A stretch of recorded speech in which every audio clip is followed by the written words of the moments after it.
Nakasya ta kasi. Ini ganun.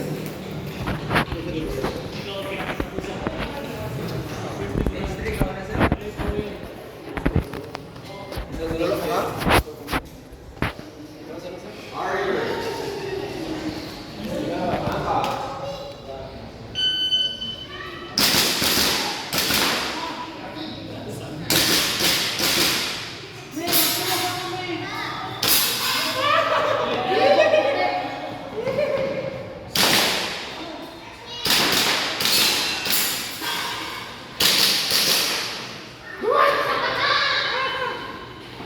Ito na kayo nasa